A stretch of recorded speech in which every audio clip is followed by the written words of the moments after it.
అగాధంలో కూరుకుపోయిన రాష్ట్ర ఆర్థిక వ్యవస్థను నిలబెట్టే ప్రయత్నం చేస్తూనే సామాన్యులు బాధితులకు ఉన్నంతలో ఉపశమనం కలిగించడానికి చంద్రబాబు ప్రభుత్వం తొలి 100 రోజుల్లో గట్టి ప్రయత్నం చేసింది. ఎన్డీఏ కూటమి భాగస్వామిగా కేంద్రంలో పొందిన పలుకుబడితో రాష్ట్రానికి నిధులు, ప్రాజెక్టులు సాధించడం ద్వారా రాజధాని వంటి కొన్ని కీలక కార్యక్రమాలు పూర్తి కాగలవన్న నమ్మకాన్ని ఈ ప్రభుత్వం కలిగించగలిగింది. వైసీపీ హయాంలో రాష్ట్రంలో నెలకొన్న అరాజక పరిస్థితులకు కళ్లెం వేసి ప్రజలు శాంతిని ఆస్వాదించే వాతావరణాన్ని కలిగించడంలో కూడా ప్రభుత్వం విజయం సాధించింది. టీడీపీ, జనసేన, బీజేపీల ఉమ్మడి కూటమికి నాయకత్వం వహిస్తున్న చంద్రబాబు ప్రభుత్వం 100 రోజుల పాలన పూర్తి చేసుకుంది. 100 రోజుల కాలం స్వల్ప వ్యవధి అయినా కొన్ని ప్రతిష్టాత్మక కార్యక్రమాలను ఈ కొద్ది రోజుల్లోనే ఈ ప్రభుత్వం చేపట్టింది. గత వైసీపీ ప్రభుత్వం పేదల పింఛన్లు 1000 రూపాయలు పెంచడానికి 5 ఏళ్ల సమయం తీసుకుంది. మొత్తం ప్రభుత్వ ఆదాయాన్ని, వనరులను ఈ పథకాలకే వినియోగిస్తున్నట్లు ప్రచారం చేసుకుంది. కానీ పేదల పింఛన్లను ఏడాదికి కేవలం 250 రూపాయలు మాత్రమే పెంచగలిగింది. చంద్రబాబు ప్రభుత్వం అధికారంలోకి వచ్చే సమయానికి రాష్ట్ర ఆర్థిక పరిస్థితి పాతాళంలో ఉంది. తీవ్రమైన ఆర్థిక ఇబ్బందులు వెంటాడుతున్నాయి. అయినా సాహసం చేసి మొదటి నెలలోనే ఆ పింఛన్లను ఒకేసారి 1000 రూపాయలు పెంచి 4000 చేశారు. పైగా 3 నెలల బకాయిలు కలిపి పేదలకు 7000 రూపాయలు ఒకేసారి ఇచ్చారు. ఆ వర్గాల వారికి ఇంత డబ్బు చేతికి అందడం ఇదే మొదటిసారి. మరీ తీవ్ర వైకల్యంతో బాధపడుతున్న దివ్యాంగులకు పింఛన్ ఏకంగా 10,000 రూపాయలు చేశారు.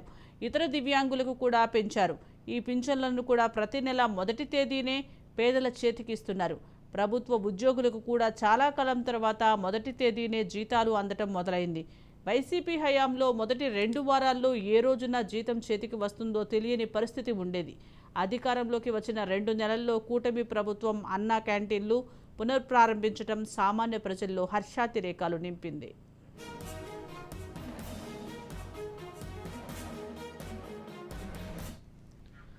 కూటమి ప్రభుత్వం అధికారంలోకి వచ్చిన తొలి 100 రోజుల్లోనే ప్రతిష్టాత్మక అమరావతి, పోలవరం ప్రాజెక్టులకు ఊపిరిపోయగలిగింది. కేంద్రంలో ఎన్డీఏ కూటమి అధికారంలో కొనసాగడానికి ఈసారి టీడీపీ ఎంపీల సంఖ్యాబలం ఉపయోగపడటంతో దానిని సద్వినియోగం చేసుకోవడానికి ముఖ్యమంత్రి చంద్రబాబు సాయశక్తులా ప్రయత్నం చేస్తున్నారు. ఫలితంగా కేంద్రం తన కోటాలో అంతర్జాతీయ సంస్థల నుంచి రుణం తీసుకొని 15,000 కోట్లు అమరావతి రాజధాని నిర్మాణానికి అందివ్వడానికి ముందుకు వచ్చింది. పోలవరం ప్రాజెక్టు మొదటి దశ పూర్తి కావడానికి 12,000 కోట్లు ఇవ్వడానికి కూడా కేంద్రం అంగీకరించింది. ఇది పూర్తయితే రెండో దశకు కేంద్రం ఏ మేరకు సాయం ఇస్తుందన్నది స్పష్టత వస్తోంది.